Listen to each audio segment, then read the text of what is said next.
This is the Straight Up Breakdown Podcast with Greg Smith and Jay Foreman. Tell it to me straight up. Hello. Welcome into the Straight Up Breakdown Podcast, proudly part of the Hurrdat Varsity Network. I am Greg Smith, your protein bar eating, water guzzling today, friend. This is Jay Foreman, your pre-Peloton owning, hangover surviving co-host.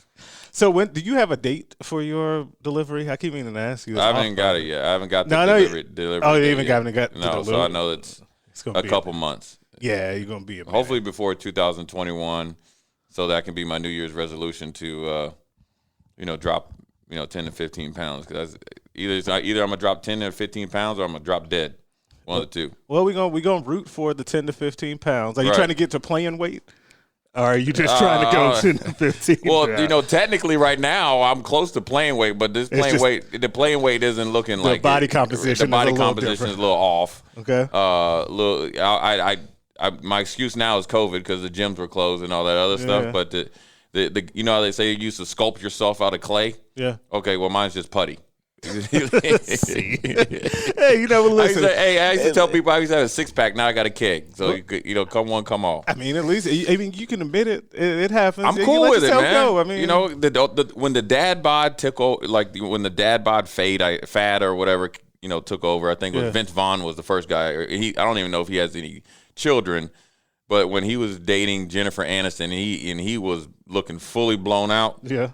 Now I'm like, okay, cool. I see where he's at. As long as I got a little lineup and stuff and show glimpses of getting back in shape, I'll be all right. Okay, you'll be good. So usually in the beginning part of this podcast, we start off with Coach Speaks. We give you something that somebody said over the weekend, and then we'll react to it. I'm going to switch things up just a little bit differently this time. Now, we will not veer all the way into the election and everything that happened. But I cannot let the moment pass without mentioning one specific part of this that really stood out to me over the weekend, and that was with the race being called by all of the networks and things looking the way that they look. The fact that we currently have Vice President-elect Kamala Harris, who is the first woman of color, the first black woman, the first woman to hold that office when they get sworn in over in January. And there was one thing that she said in particular over the weekend that really stood out to me. I'm going to read that to you. She said, "While I may be the first woman in the office, I will not be the last, because every little girl watching tonight sees that this country is a country of possibilities." And the reason that stood out to me was a number of reasons. One of them, I immediately thought of my mom. I immediately thought of my sister. I do not have kids of my own. I don't have a daughter, so I was not able to think of that. And I just thought of all of the girls and women watching that moment to then know that that's a possibility for them. And it does not matter one bit, and frankly, I don't give a damn what you think about her politics per se, and if you voted for her or not. Just the human interest piece in seeing that moment, I think, was very powerful, and something that you should be able to relate to. Yeah, I mean, I just think that, that's pretty powerful considering, I got two daughters, and I highly doubt they're going to want to get into politics, but I always tell kids strive for greatness. It's whether kids are looking at Michael Jordan, whether, I was I'm on record a big, huge fan of Larry Bird. I love the way he played basketball. I love Michael Cooper and the Lakers. We talked about that, and kids are growing up now. They're seeing Steph Curry, LeBron James, not Dirk Nowitzki, but, Luka and all these guys. I'm just talking about sports. But when you talk about breaking barriers down, look, I talked about like my dad when he went to University of Miami in 1968. That was right when, it was integration started down south. And my grandfather, I remember him telling the story of being scared for my dad's life, being a part of the first class at the University of Miami. You know what I'm saying? That had African American obviously student athletes, involved in it. And, my uncle, my oldest uncle, that he was the only one that didn't go to Miami because at that time they didn't accept black athletes. He went to the University of Cincinnati. Mm-hmm. The funny thing is he wanted to come to Nebraska, but right then at that point in time, Nebraska really weren't recruiting, black offensive linemen from D.C. So, it's look, I look at it like this, man. I don't really do the politic thing. I just kind of look at it. I know that 4 years ago, there's always going to be people that are going to be upset that their candidate didn't win, and the people when their candidate won, they're going to be happy. So I'm assuming some of these same or like some of these same things where if they were at a household, they would be talking about, when, Donald Trump was the president, that they could strive to be that, or Mike Pence, or, whoever. African-American females have, and in my opinion, have, for a long time been overlooked. It's a great accomplishment for any female. I mean, let's face it, to be a vice president, but, African-American, it's huge. Hopefully this time, ideally, we can kind of come to our senses as we're long have been thought of and looked at as the greatest country on earth. If we can start to act like it, it's not us versus them, and inside of our borders, it could be us, and regardless of what you're thinking, and kind of move in the same direction and embrace it. You might learn something. To be honest with you, there's things that if people would look at the way that prior, and really, I'll say this, one of the best things that ever happened to me was meeting George Bush Sr. and W. That's one of the best things that's ever happened to me. And it's because I got to see the dad, I got to meet the dad, talk to him, and the son. But then, it was just only a 10-minute, 15-minute conversation that happened 2 or 3 different times. I see he's a Republican. I'm thinking, obviously when George Bush was there, everything was, everybody was like, oh, it's horrible. You had Kanye West talk about George Bush hates black people, right? Yeah, and all that stuff. It's amazing, but yeah. But I talked to him and asked him a couple questions, and he enlightened me, and I learned so much from him. And it changed the way I looked at, I don't even say looked at politics, because I don't really look at politics, but it changed the way I went about voting. It changed the way I always try to check myself on assuming, assumptions, just because, he's a Republican or a Democrat, then you're this. If you're a Republican, then you're, I guess, I don't even know the right. You're a conservative, right? And then if you're a Democrat, then you're liberal. He's like, don't ever look at people like that. He's like, you're doing yourself a disservice. You got to take everyone as such. And so I was blessed to do that just because I was, a football player at the university or for the Houston Texans, and our owner was good friends with them. Right. Now, look, Bob McNair has had his issues with players on his team. Right. Since then, but then also I'll say this, when I was there, he treated me with the utmost respect. Has done a lot of great things for me, even when I wasn't on the team.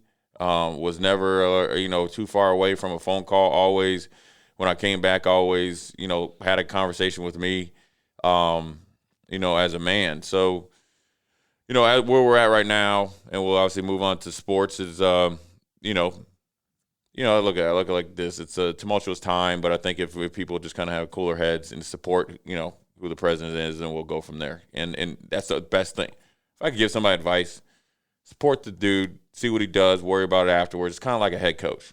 And the funny thing is, when you look at our election, it's no different than when Bo Pelini got fired. If you could take this state and slice it right down the middle, that's where it was when Bo Pelini got fired. You had the Bo Leavers, I think they were calling themselves, right? Was it the Bo Leavers? Yeah. And then you had the nice Mike guys, or whatever you want to call them. Yeah. And then, Mike Riley had the 9 wins. But even when Mike Riley was winning 9 wins, it was because of what Bo Pelini did. Right. Or Bo Pelini said. It was always a crossover. Yeah. And the same way with Bo and Bill Callahan. Bill Callahan and all that stuff. And so, and I still believe Bill Callahan would have had a great career here if he wanted to be a Nebraska head coach, and he would have fired Cosgrove. I'm with you on that, 100%. He would have. I've always believed. I don't know how great he would have been. But he wouldn't have been the eyesore that he is in that, like in the coaching. Correct. Like tree. It's kind of like you can't even say his name. You can't even say his name. Like when you said it, I kind of I cringed up a little bit. You cringe up by him and Mike Riley. You're like, oh, it's like a girl you dated back in high school. You're like, oh man, what was you thinking? We weren't thinking, but. So that's why I try to always look at it. We're at a divisive type of place in the program in America, but I think that time heals all. People will get over themselves and then go about their daily lives. Let's break that down. As far as where we're at as the program, that's kind of where we're at right now. To be honest with you, rolling up here, just listening to a couple different stations. I mean, people are calling in. There's no in between. You know what I mean? That's right. The funny thing when it comes to sports or or politics, I guess, or whatever you want to call it. Who's your candidate? Who's your coach? Oh man, you don't beat Northwestern, which it should never be acceptable. You shouldn't get on the plane home. It's just. I mean, that's really. It's one extreme. It's one extreme to another. Now, look, when you get the Lane Kiffin treatment, and I do believe when Mike Riley let that quarterback be the Big Ten Player of the Week, I have to have a conversation with you. We do have a coach ticket for you back to Lincoln. You will not be on this Nebraska flight back. Sometimes those are warranted. It's not warranted right now, I don't think, with this coaching staff or coach. But we would be having a conversation right now. Yeah. And the conversation is, I don't want to hear any excuses. Okay, I want better, and I need it. And it's, you can't go directly into wins and losses because we haven't won anything. We haven't won yet. But I expect to see better out there. And expect to see more discipline. I expect to meet a more tighter group because I see other places doing it with the less practice time than we have. And that's really what's probably alarming where we're at right now. The lack of fundamentals and the lack of fundamentals in the second half of games. Mm-hmm. You know what that Northwestern game is like? Colorado last year. Especially considering when you consider how well the defense played in the first half. First half. Ran out of gas. Similar to Colorado. Ran out of gas. It was less points given up. But where you just kind of – and at least maybe – I don't think people maybe thought about this last year in the middle of that Colorado game. But I get a lot of messages about, okay, the offense has got to live up to their end of the bargain. They got to step up and help the defense out because we've seen this now a handful of times, the type of game that played out on Saturday – has played out a few times where the defense is hanging in there and doing what they need to do to produce a victory, and then the offense is just not living up to their end of the bargain. Doesn't get started, or they get started, but then the drives go sideways on them. Like you look up, literally, and I have it right here in front of me. Nebraska racked up 442 yards of total offense and 28 first downs. And only scored 13 points. Right. Like, that's really hard to do. And Brandon Vogel had a great article about that on HillVarsity.com this weekend. It's hard to do that in a game. I bet we'll look back at this game, and this will be probably in the top 3 highest amount of yards and first down that Northwestern allows all year. Yeah. But yet they still only gave up 13 points, and they came away with the victory because they did what Northwestern does. They hang in there, and then they deliver a late knockout blow against you. And Nebraska kind of did what they do, where they find and invent ways to lose and to have things go badly for them. But at some point, and this was kind of my big takeaway from this game and this weekend, is that at some point the Scott Frost offense that he was brought here to put on the field has to show up. Like, and I don't even know if – I'm not even talking about the – what was it, 46, 50 points a game offense that was at UCF. That just doesn't happen in the Big Ten. Even Ohio State does not average that type of offensive production. They're very good, but they don't do 50 points a game. But you have to be more competent offensively than 13 points. Like, it can't – even though – and I hear you when you say that Northwestern is a good defensive team. That's a good team. Right. Even against something like that, it still has to be better. And the reason it can be better than that is they moved the ball up and down the field. They had 7 red zone trips and came away with 1 touchdown. Right. In those 7 red zone trips, like it cannot be that way. And this is just another example too of something that is. It should be encouraging, but it ends up being discouraging because it's happened too much without that next step followed through of touchdowns. This is another example of Nebraska moving the ball at will against a good defense. That has happened now in each Northwestern game that they've played. I feel like every Wisconsin game has been like that, where Nebraska moves the ball. Iowa has been like that. Purdue, the one last year was a little different just because of the weather kind of too at the end of that game. Purdue, they definitely moved the ball on. Indiana, they moved the ball on. You just go through and look at all the teams in the league that they've moved the ball up and down the field on, but they can't finish drives. And that's something that I'm not sure how they get to take that next step? Well, because but I'll throw this out there, is that it's two thoughts that I have on that. Is it's either you have to get more explosive plays to where you're scoring longer touchdowns, which has also been absent, which is weird. And that's what they did a lot at UCF. That's what they did at UCF, and that's what Oregon did a lot of as well, right? Or they have to figure out a way to be more efficient and call better plays inside of the red zone too, because there's just been too many times where it feels like, and I don't know if this is, what's happened every time, but it feels like they get too cute in the red zone. They get too cute for sure. What I can give you a direct answer to it where Nebraska needs to evolve. And when you look at Scott Frost's offense, they can scheme you open, right? Mm-hmm. That's why when we're talking about the receivers, we have such an issue with it because they're scheming you open. So put the guys in there that actually are going to be able to create separation, to go along with the scheme and then make some plays. Now we saw that, right? Saw Fleming, Manning, Betts, right? There's a couple other ones that should be playing, right? You can't have guys, and look, I'm not down, not throwing, targeting any guys, but you can't have guys that are D2 guys out there playing against grown men, Division I, top conference in the nation, coaches and players. You just can't. You got to put guys out there that can do what the guys that you recruited to do that. Like you recruited those guys, right? To put some guys out there that you got to respect straight up. That's number one. Number two, when you get in the red zone, it's easier to run the type of plays that he wants to play and have success because there's more room. So when you get in the red zone, everything's condensed, and then everything has to happen faster. Now we look at quarterback play. One of Adrian's biggest detriments or biggest issues is he doesn't play it fast enough or efficient enough, right? So now you're operating with like your one hand behind your back, right, in the red zone. Now everything's tighter, defenses adjust. Now things move a lot faster. There's an old saying when we got in the red zone, is from, defensive players, it separates the men from the boys because you got to be able to make plays, you got to be able to make checks, you got to be able to show up, right? Our job is to stop you from scoring touchdowns. Now, the best answer to your question is, why has Nebraska struggled? When you play in the Big Ten versus when you're playing the ACC or everywhere else or the Pac-12, you know what you want to know what the red zone comes down to? It comes down to players and not plays. Because when I need a play, I'm going to my best player. Right. Now we haven't done that because we got too cute. Right. It's Wan'Dale Robinson who disappears for quarters he's just out at there. A time. He's out there just running around right now.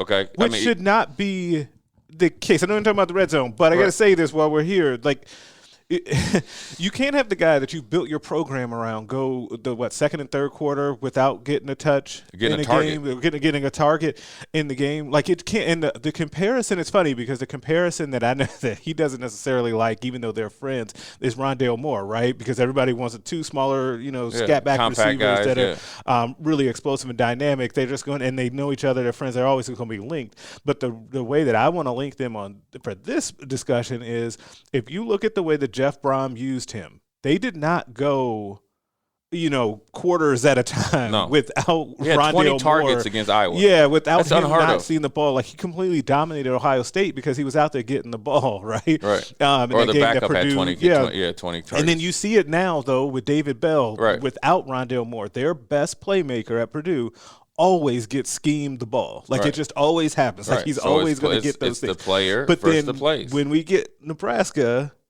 it just disappears, and that is the players versus plays because that's what's going to be the ultimate separator.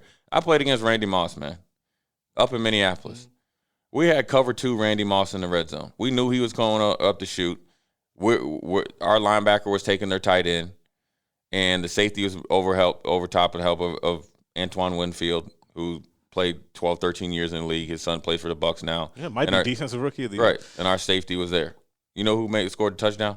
Randy Moss on double coverage. It's players, not plays. And so in order to and it's twofold. We got to develop the guys that we can actually depend on to do it, but then also we have to put people in position in order to develop. And our play calling hasn't been up to snuff. It hasn't. And also what we need to do is do something different. Like when we're on second or we're at first and goal at the 2. what we have all these linemen that we have on scholarship, right?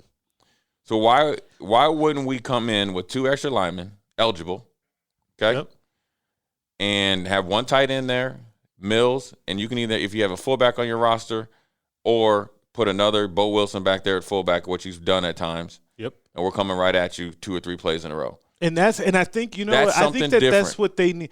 Isn't that what people kind of assume they would do a little bit more of with Greg Austin kind of getting that run game coordinator title? Is that, okay, maybe that lends itself to maybe it that. does, but until you do it, it doesn't matter what your title is because this is not just running the play. It's setting a mindset, and also it's actually coaching outside of your box, though, right? Right. Because Oregon always running the shotgun down there, UCF winning the shotgun down there. That's not working against a Northwestern team because once you get cute the first couple downs, I know I got you.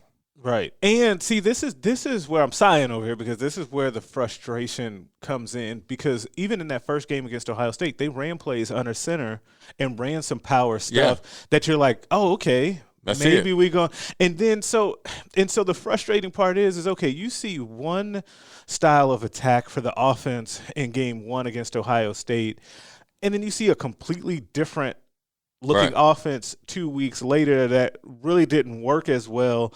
But I just feel like and this is kind of my the issue I think with Nebraska football right now is that they show you enough, even in a loss against Ohio State, to be encouraged.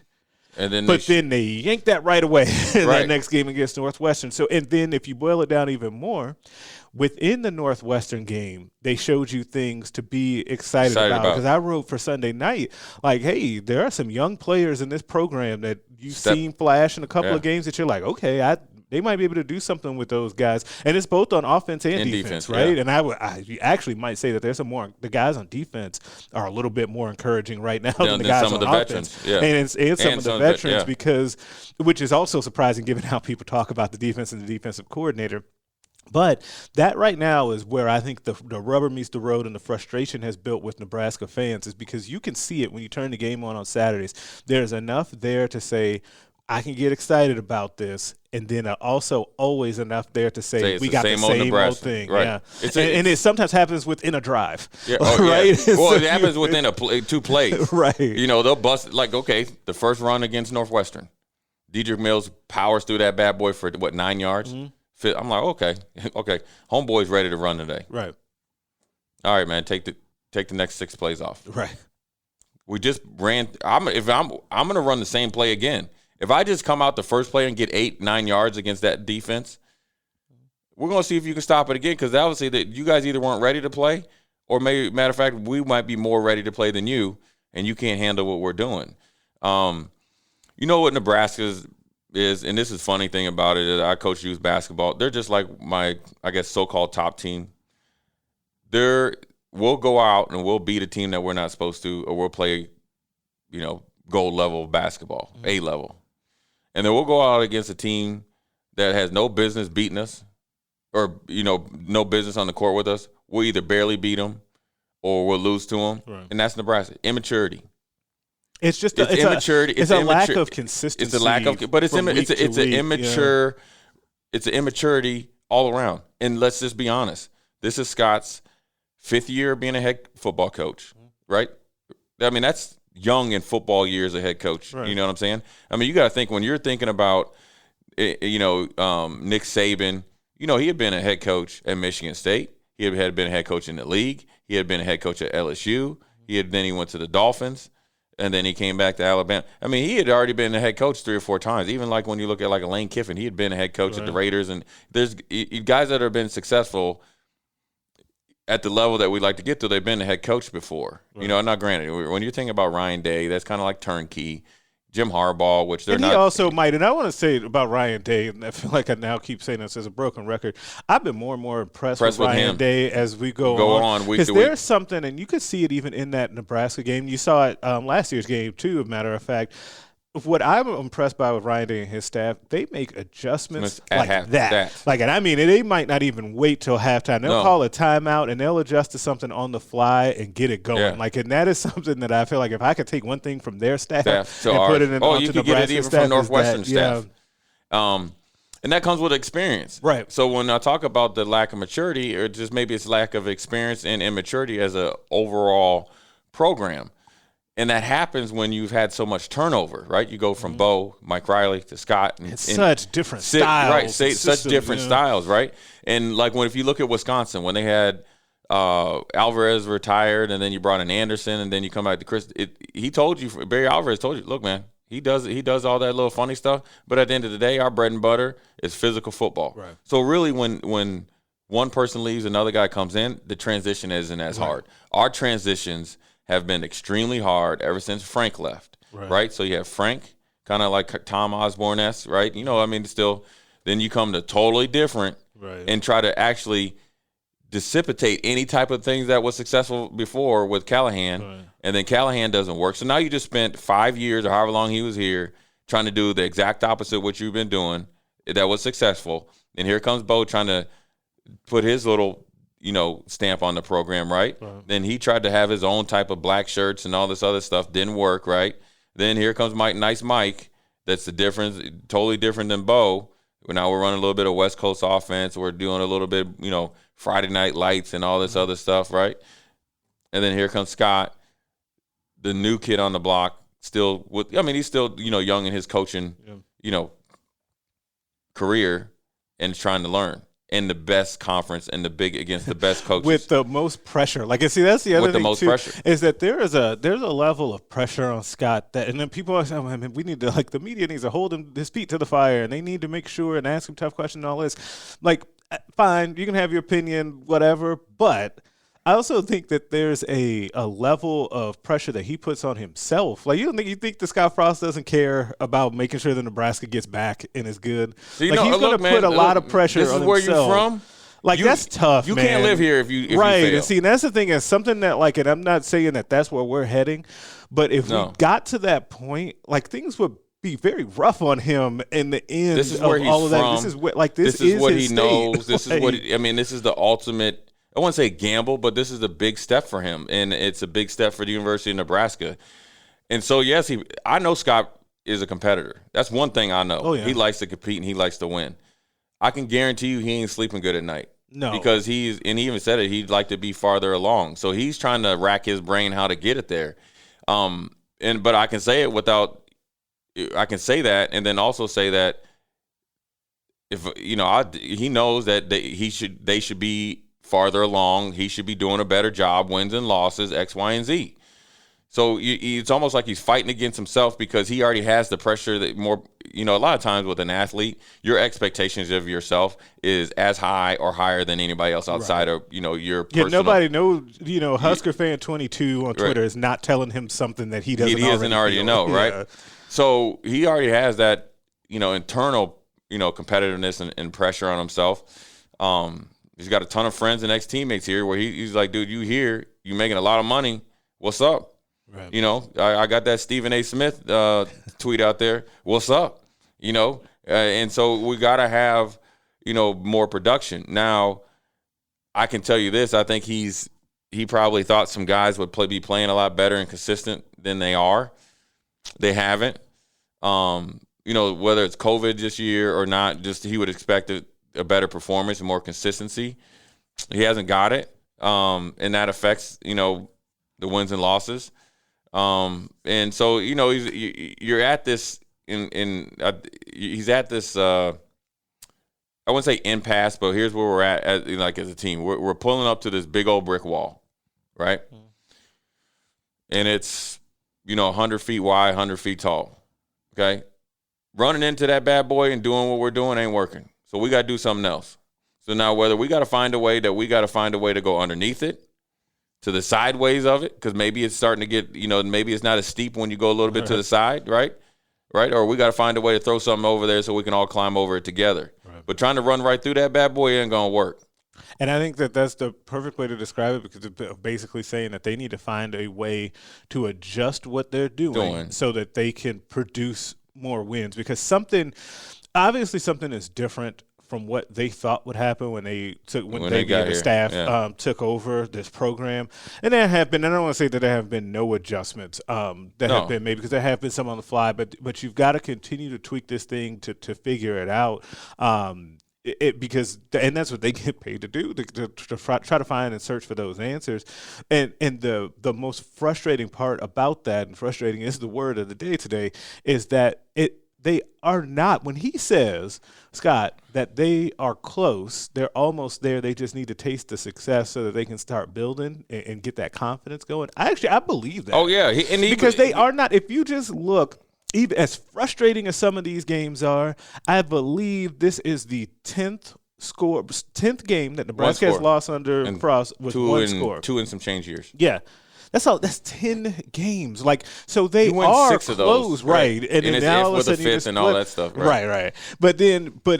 So they're doing enough to be right there in games, even with the whole pile of mistakes that we see on a week-to-week basis. So it's one of those things, though, the chicken or the egg, what needs to come first? Do they need to just get a win to get the ball rolling? Do they need to just stop or limit the mistakes? I don't think stop is going to be – like the amount of things that happen to Nebraska, it's not going to just flip a switch and they're going to stop doing all of that. You might be able to cut those penalties in half. You might be able to – let's just start with on the first play of drives, we don't have penalties, right? Which is still – it's alarming the amount of times Nebraska comes out on the very first play of a drive and has a penalty. Like I've just never seen anything like that. Yeah, I've never seen anything like it before. Maybe we cut our turnovers in half so that, because now that our defense has played well enough to, in this game, they produced 2 turnovers, they got 2 takeaways, but we came out even on that. So maybe we have 1 instead of 2. Like, they've got to find like ways to make those incremental steps, because I think if they just make some steps, that turns a game or two right there on its own, right? Yeah, because they've been so close and timely. In these games. I mean, we have got to find and what you're saying in a roundabout way, and I'll even add on to this, we have got to find a way to marry our defense, special teams, and offense together. Yeah, have a game win it. So think about, I know just like when was the last time Nebraska had a good performance from each one of those the segments of the game? Right. All of them at the same time. Never. I haven't seen it. I don't know. And there's a way to do it, and they could have done it this week. It's almost like you got to play a couple games during practice. Like, you got to change the way you're practicing, right? Because here's why, and not the way you're practicing. Like, you ain't gonna go like live goal line for 2 hours, right? But you got to change the way, because obviously the way that they're practicing is leading to what you're doing in the games, right? And that means if you got to take the green jersey off the quarterbacks and stop fumbling the ball, and maybe put an extra defender out there so you're not playing keep away from the offense, right? You got to change some stuff up. And it's got to be also not only the way you practice, but then how you play calls, or how you play or call plays, because throwing that ball across the middle at the 2-yard line when there's like 85 people there and you reduce the formation, and what I mean by reduce the formation, the guy motion down, so that means you bring another defender into the box and you try to just hike the ball and throw it just blindly, is probably something that wouldn't even work at Seacrest Field. Okay?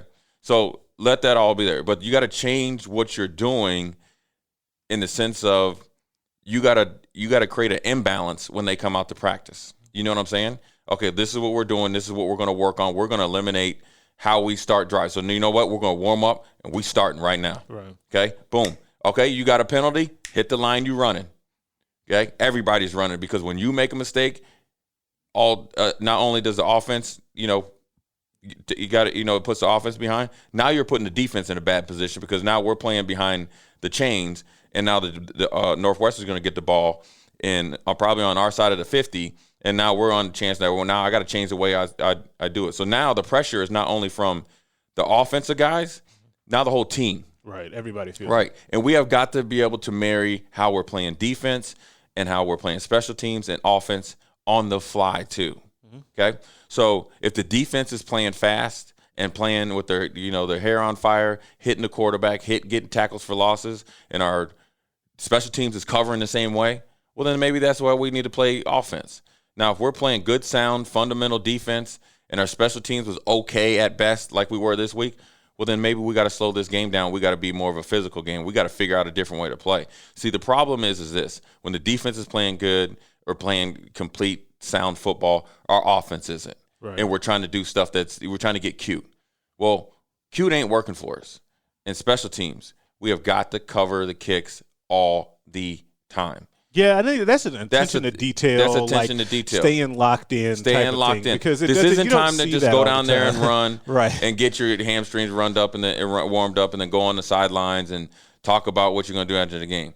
When I'm calling for punt team, this is where we're punting. Most likely, this is what we're going to do. We're going to do a directional punt. We're doing a middle of the field punt. We're doing another directional punt. We have got to cover this kick. And it's got to be in film study that you got to understand when we're punting from said yard line that the potential of return is here and we can't give up any yards.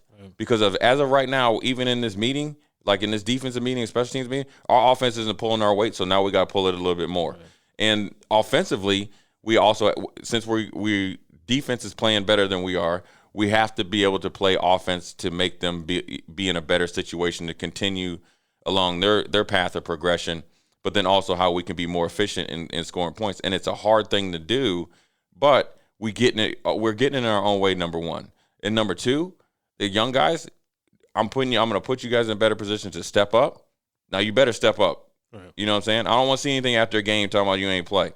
Okay, now you're going to be playing for real. And we're going to be playing a lot of guys out there. So if you want more catches, this is the time. And so it's hard, man. I mean, it's a hard team to watch because you see so many good things and you see them in small increments, medium-sized increments, in a lot of ways bigger increments. But then within those positive things, right? Mm-hmm. Like we could come out of that game and say the defense played good enough to win. Yep. But inside that defense, we see some fundamental problems with tackling. You still see some stuff that, like the tackling was not, especially it broke down later in the game. Yeah. And the angles. And so that's attention to detail type of thing, right? And when you're trying to build a program and just get a win, the details are more important than the fancy stuff.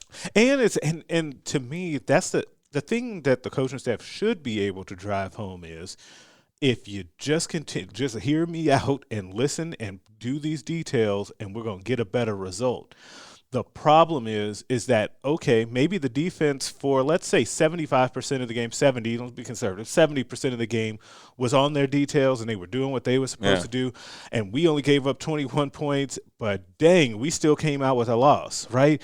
That's the kind of stuff that, like, you just start thinking about the psychology of the team, that has to hurt, and that starts to build in your mind, and you think about that's not just a this week kind of thing. Yeah, that's happened before, and it's here we go again. So after a certain point, it just starts to go, okay, well, that's just kind of what happens because – and what Nebraska, I think what Nebraska needs more than anything, it needs to be for their sake this weekend against Penn State, is they need to come out in the game and have, in their first 3 drives, have 3 touchdowns and see what happens, right? And just see, okay, if the offense is putting their offense in advantageous positions and they're having to press a little bit on the Penn State side and our defense has played well and now they can pin their ears back and get after it, let's just see what happens, right? Because that is something that has also just been completely different. We talk about the differences we haven't played a lot between UCF, what was at UCF and what's been in Nebraska. You're playing with a lot of leads and you're able to blitz and do all this stuff. It completely changes the game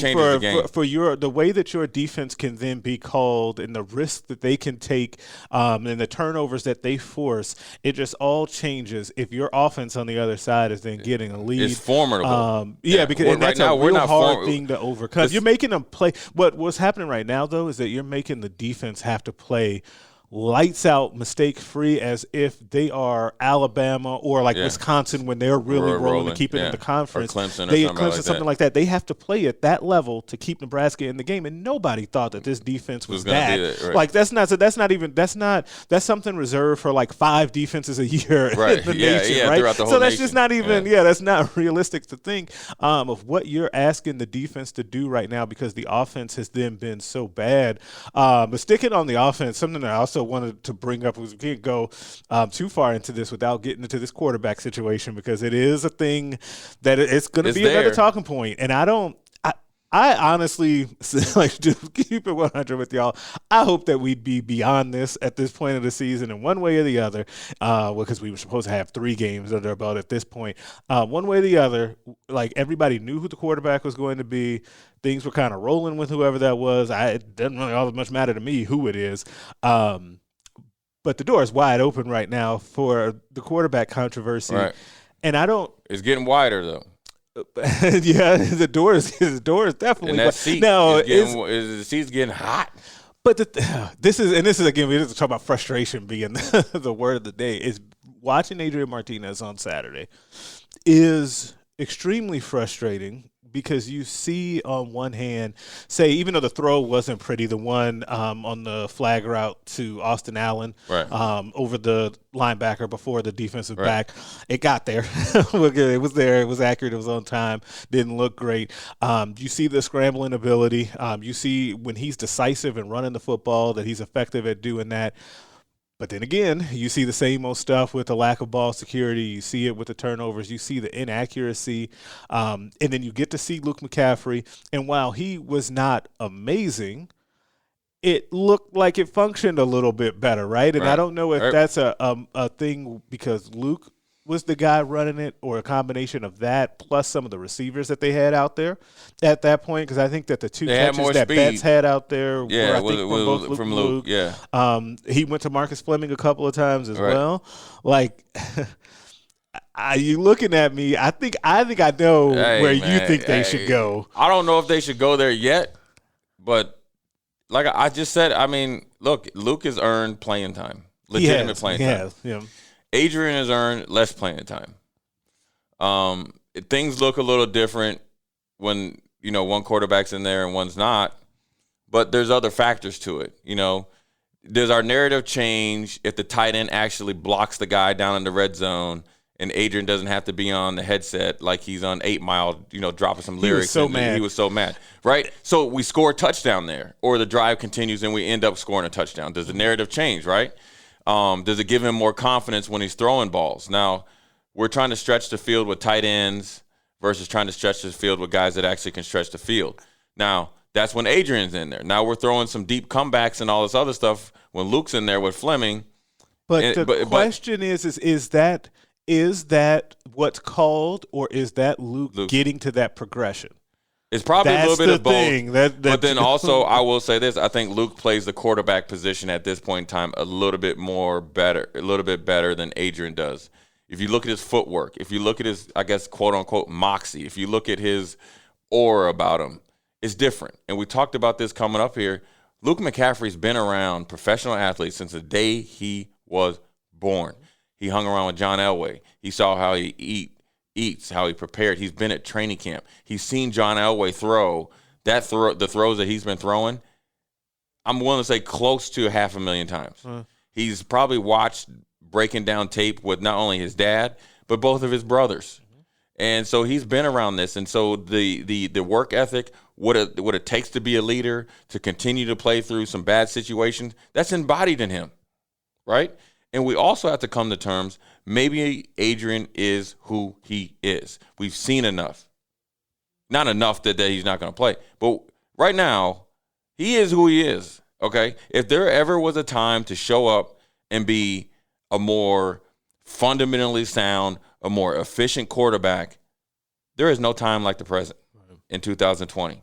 You had all offseason to do this. Your footwork is still sloppy, right?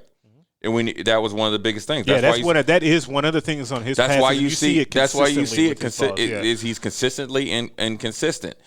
Luke, you see a little bit more consistency in his footwork, but you haven't seen enough of Luke say this guy needs to be the starter because Luke didn't score any points.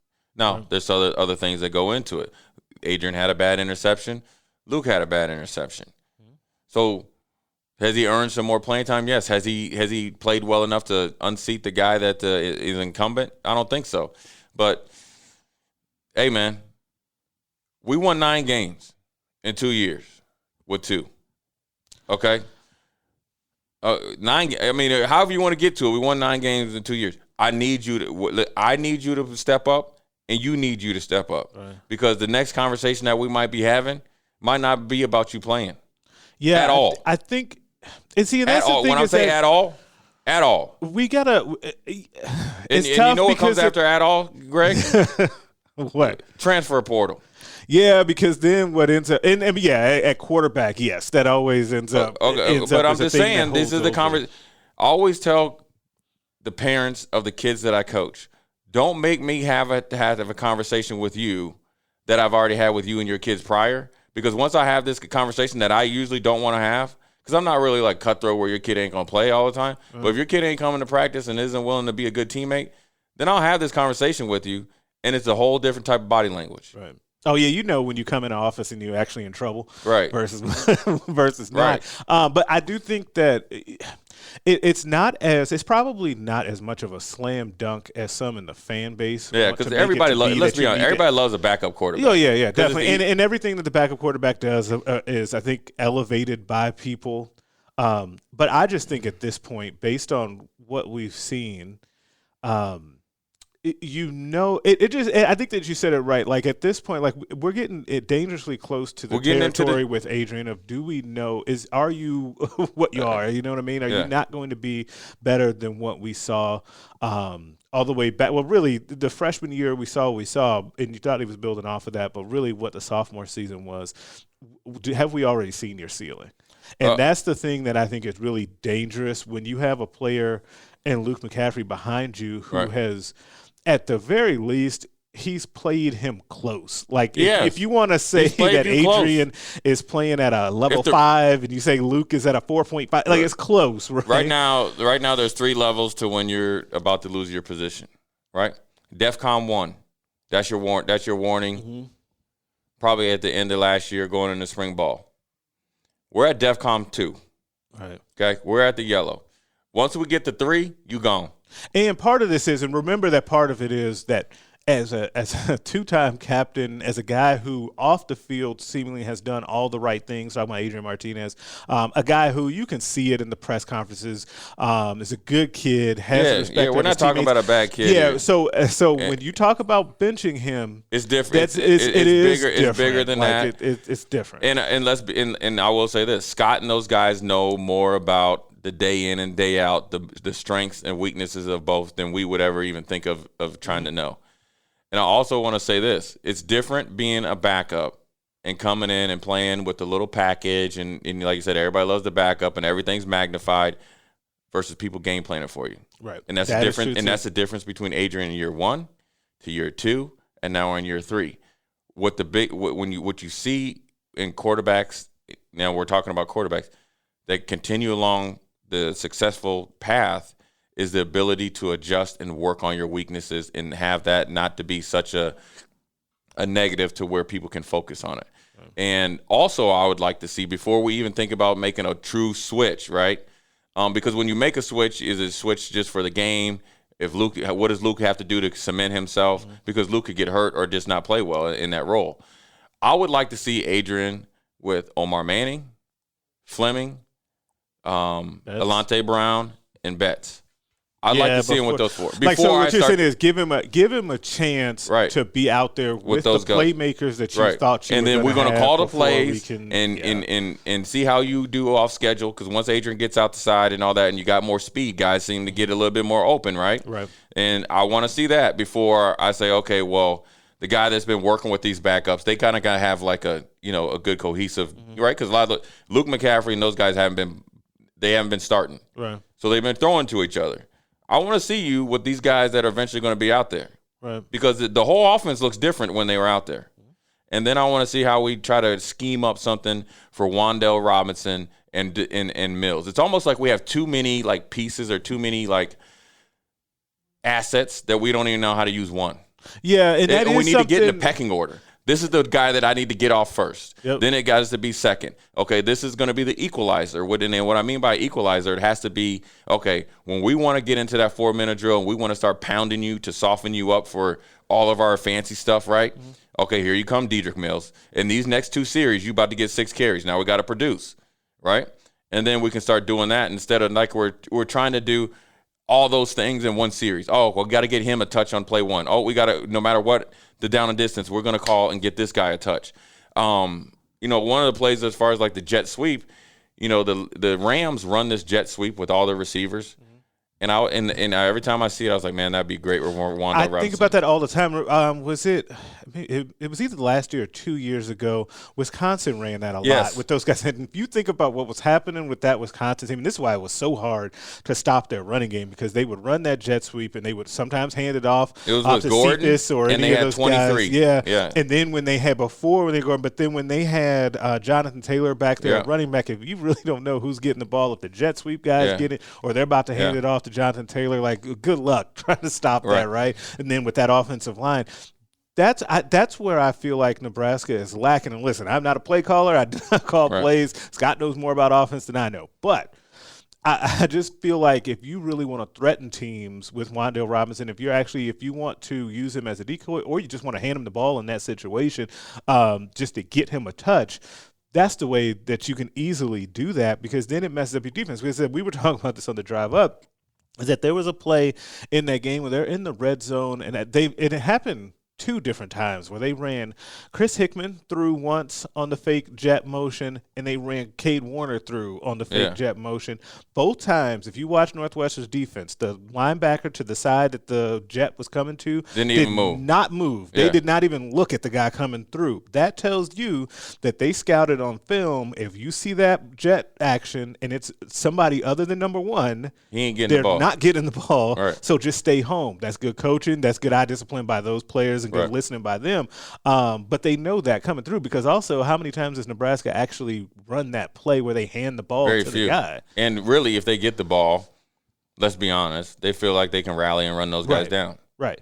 And that's the thing, is that if you just make that little tweak where if that guy then becomes Wan'Dale Robinson coming through, even if you don't hand him the ball, I bet you that outside linebacker is going to have to pay attention to him. That takes one more guy out of the box. Maybe that tight end block is a little bit better, and then that's a touchdown. Right. Those are the types of little things that when we talk about Nebraska making things just so hard on themselves, that's what I'm talking about. It's stuff that, like, and I think that the whole, like, do they have the players and all of that, I think that's out of the window. They have the players. They have the players to play better than they're playing and have a better record representing the University of Nebraska. But they are not putting – I think there's a bigger gap between them not putting players in the right positions to succeed than there is them just having the talent on the field. Yeah, I mean, that's it. I mean, you got to use your talent, and it changes year to year. Yeah. The first year you got Divine and Morgan, and then Adrian in there. He was the third guy. Yep. Right? He actually was fourth. He had JD. Fourth, yeah. So however it all mixed up, but the offense didn't really take off until you really settled in on Divine. Because you remember, you had Greg Bell and all these other chumps in there, and they were trying to get times, Wilbon and all them, and then finally he's like, oh man, this guy actually can run the ball. Right. That made the offense more explosive. The 40, 30 runs and Divine getting faster, because remember they had his miles per hour up there and all that stuff. So.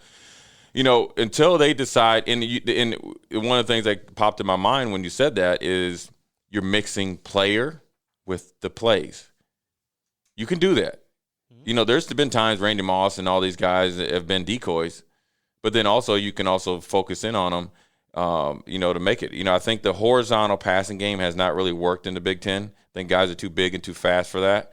And with the combination of Nebraska not being able to block those plays consistently. Block those plays. And part of that might be because guys are better defensively in this league. Right, and they're defensively in this league, and you got guys that have seen it before, right? And so then you have to be able to stretch them either through play action or, through vertical passing game. And the vertical passing game isn't just running 9 routes, because people don't understand running 9 routes I would like to see the completion percentage on them against, good defenses is probably lower than 20%. Probably, but you also need to. You need to have that threat. The time that you do them, it cannot be 0% either, though. Right, you got to do it. You got to do it when there's a realistic chance to either win that 50-50 ball, or you got a guy that can make the play, or you can get a pass interference. What I'm saying is, a vertical passing game isn't guys just running straight. A vertical passing game is running a skinny post. A vertical passing game is running a fly pattern, and then you come back and you run a deep dig. A deep square in.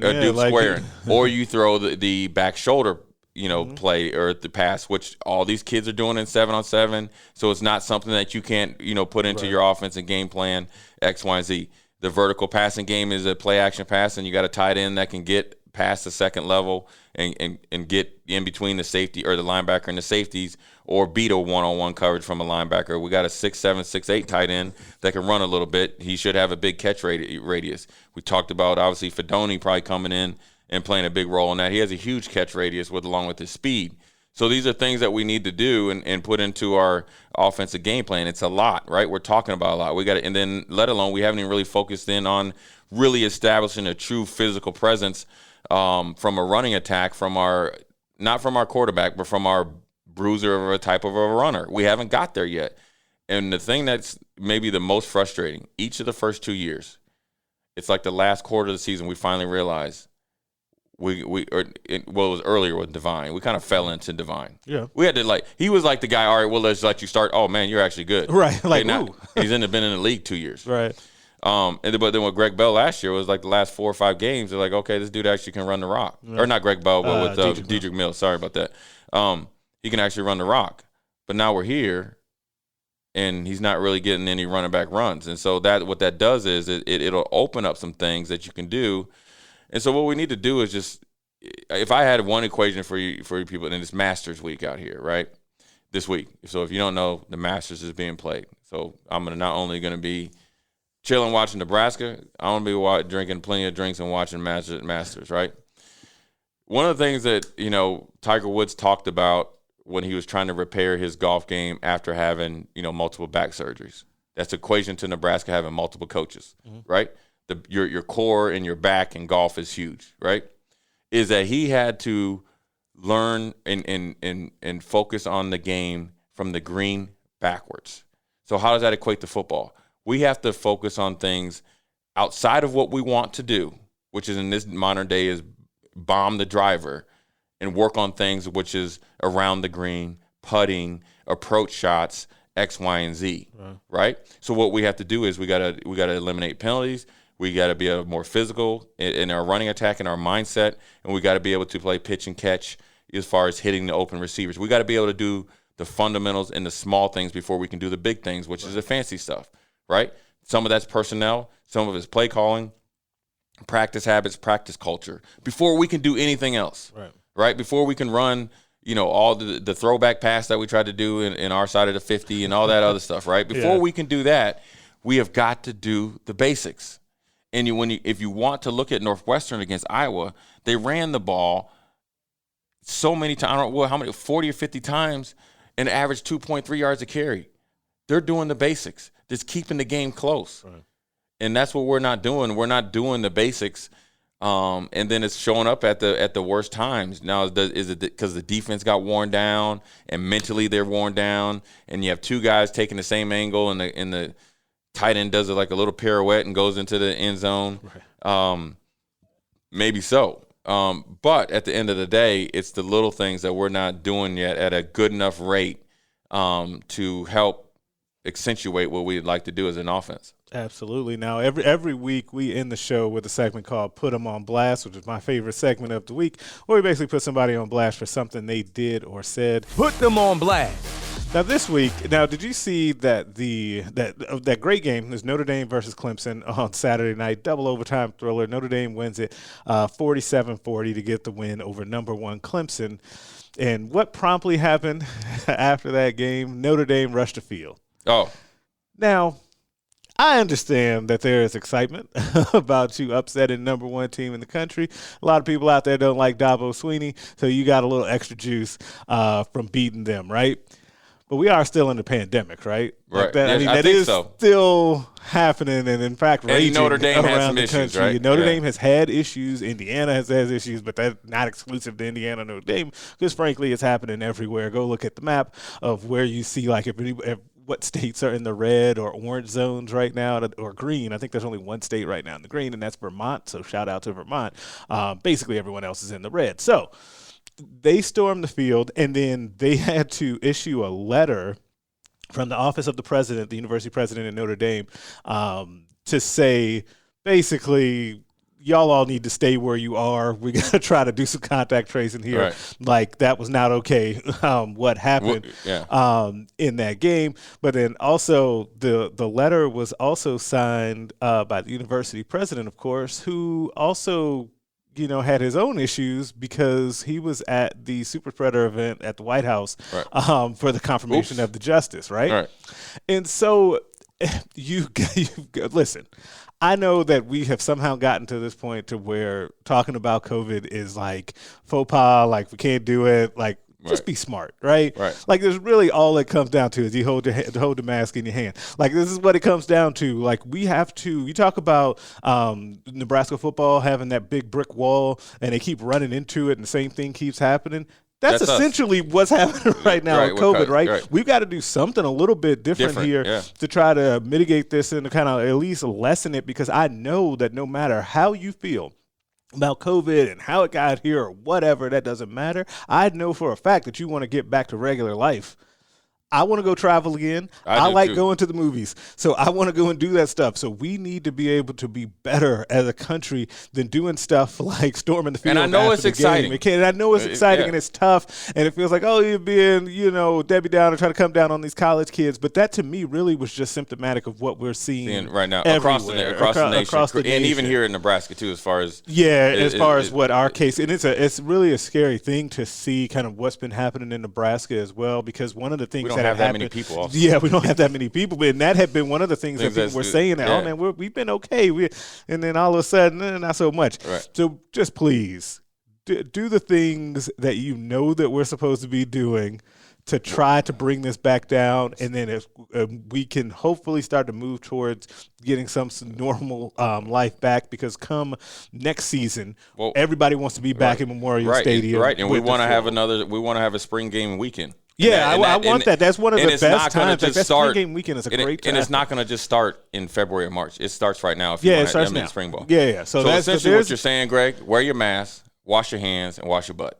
That is, I like that you threw the additional on there. Listen, man, that will remind me. I'm gonna go off on a hygiene tangent of what I saw this whole thing on Twitter about people not washing their legs, like they believe that it's a thing. And I apologize, Sasha, looking like I'm crazy. So good, I know that you wash your legs. So it was this whole thing on Twitter, and you looking at me too. You must have missed this. Where it was this whole thing where people were saying when they get in the shower they don't wash their legs. And if you are somebody listening to this who might be thinking, dang, maybe I have questionable hygiene, maybe you do. Take the advice from us. Wash your legs, wash your body, wash your hands, and wear your mask, and social wash distance, your butt. Please. And I will tell you this, from being at basketball games and being in the bathroom, I've seen easily 20 to 30 men up there just do I call it the drive-by wash. Turn the water on and just leave.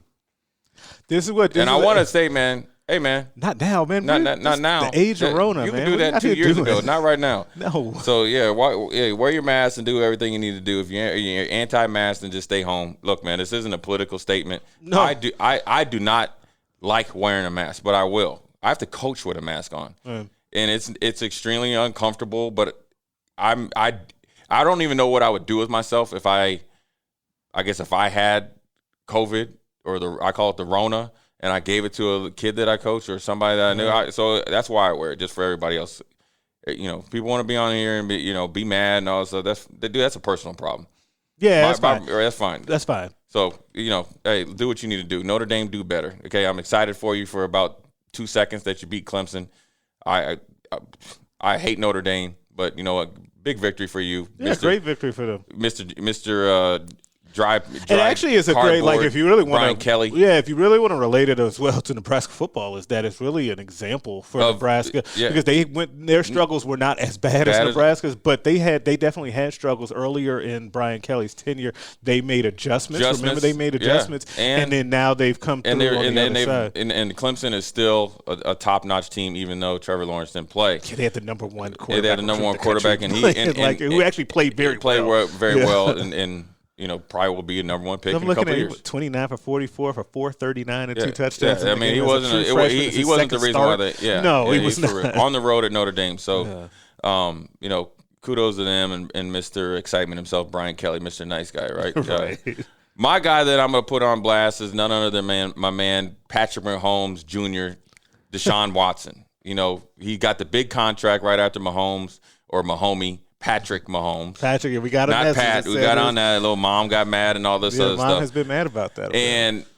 Bill O'Brien has depleted that team of draft picks. Mm-hmm. And, it was supposed to be, we got rid of a Hall of Fame receiver, so we're going to spread the ball around, right? Now, a few years prior, since we've talked about Notre Dame, we drafted Will Fuller. Okay. For every game that he plays, he doesn't play 6. For every good game he has 2 games that he doesn't do anything. He's a fantasy football nightmare because it's like eeny, meeny, miny, mo when he's going to actually live up to his projections. Deshaun Watson, after the game, said it would have been hell if the Texans traded Will Fuller. Well, Deshaun, since you are essentially in the business office now, you're on J.J. Watt's level because J.J. Watt will be gone and traded to another team in the offseason. You already said it, I want a championship. Right. This isn't a championship-type team. So now this is your team, right? I know Will Fuller's your boy, but you also have to look at it. They didn't pick up his 5th-year option, so essentially he's going to be a free agent. So now he's about to leave for no assets in return. Maybe a compensation pick, but not very high based on his production.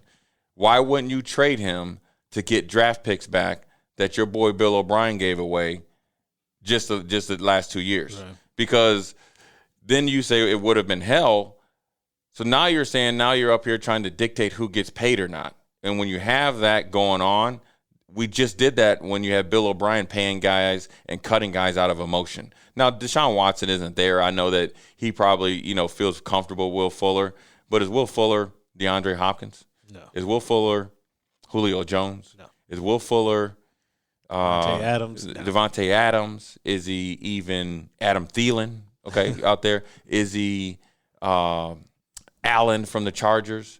He's not that, right? He's a number 2 receiver.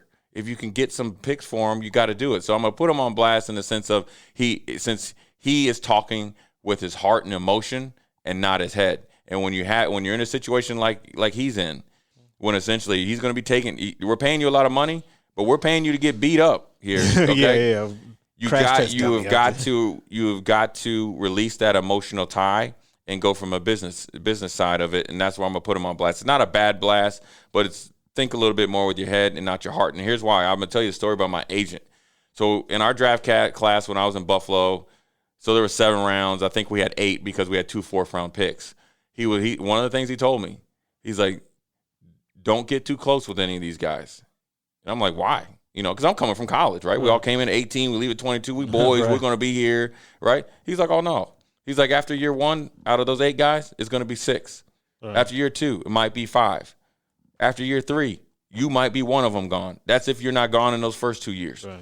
And he's like, once they leave, and whether you're friends with them or not, you don't want the emotional ties because that'll affect the way that you play and the way that you think. And lo and behold, every year it dwindles down. I think after my 4th year, I got traded. Then only Antoine and Peerless was there. Antoine didn't get his second contract. He went to Minnesota. Peerless stayed. Then he actually went to Atlanta. Keith Newman was gone. Next thing you know, our whole draft class was gone. Right. And we all ended up playing 8+ years. We all were gone. And so that's where Deshaun, it's a learning lesson for him. He hasn't had to deal with much adversity. I know, granted, he had the ACL, but really dealing with adversity from a playing standpoint and dealing with losing. Because when he came in, they went to the playoffs. They did better. So now he's dealing with losing and he's dealing with money. And it's a hard thing to deal with. Yeah, it's definitely tough, and that'll be a really interesting situation to see how that plays out for him as the guy kind of moving forward for the rest of the time under his watch, because he's going to be the man.